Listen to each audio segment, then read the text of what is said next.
Antoine Chéron est avec nous, avocat au barreau de Paris et de Bruxelles, spécialisé dans la propriété intellectuelle et les nouvelles technologies. Oui, bonjour Antoine Chéron. Bonjour. Alors donc à partir de tout à l'heure, on pourra, pour ceux qui le souhaitent, sur la base du volontariat, s'inscrire et puis télécharger Stop Covid. Vous êtes plutôt réticent à cette application, hein? En fait, je l'avais déjà exposé sur votre radio. En fin de compte, on a un problème. On veut nous faire croire que l'application est anonyme, alors que véritablement, on a une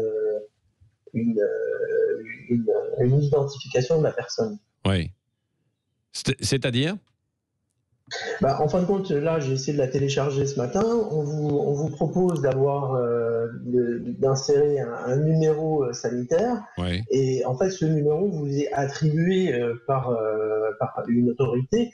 Et véritablement, l'anonymat n'existe pas. Donc en fait, on veut nous faire croire que c'est anonyme, alors que véritablement, on sait exactement qui vous êtes. Vos données sont collectées et conservées sur une base de données gérée par encore on ne sait qui. Donc j'entendais Cédric O, le secrétaire d'État, nous dire allez-y, téléchargez, alors que véritablement, il n'y a aucune garantie sur nos libertés fondamentales. Oui, oui. C'est ce qui vous fait évidemment hésiter, et donc vous êtes plutôt hostile à cette application. Est-ce qu'il faudra aussi attendre peut-être, je sais pas moi, 15 jours pour voir et avoir un petit peu de recul?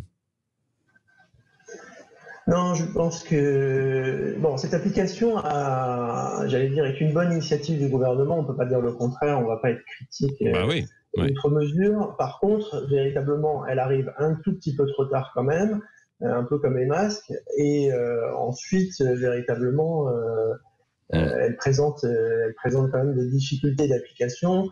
On est dans d'autres pays sur des systèmes d'exploitation Android ou iOS de Apple, alors que nous, on est sur un système propriétaire. Donc aujourd'hui, on a encore des inconnus. Apparemment, elles ne seraient pas complètement effectives. On verra tout à l'heure. Donc on demande à voir. Maintenant, j'allais dire, comme on arrive en fin de crise sanitaire, son application quand même est relative. Oui. Merci beaucoup Antoine Chéron. La liaison était un petit peu difficile, mais on a compris en fait toutes vos explications et puis vos réticences, vos réserves, si je puis dire, pour cette application qui est téléchargeable aujourd'hui. On verra ce que ça donnera d'ailleurs ce soir. Dites-nous d'ailleurs si vous l'avez téléchargé ou pas. Alors, quel sera le monde de demain?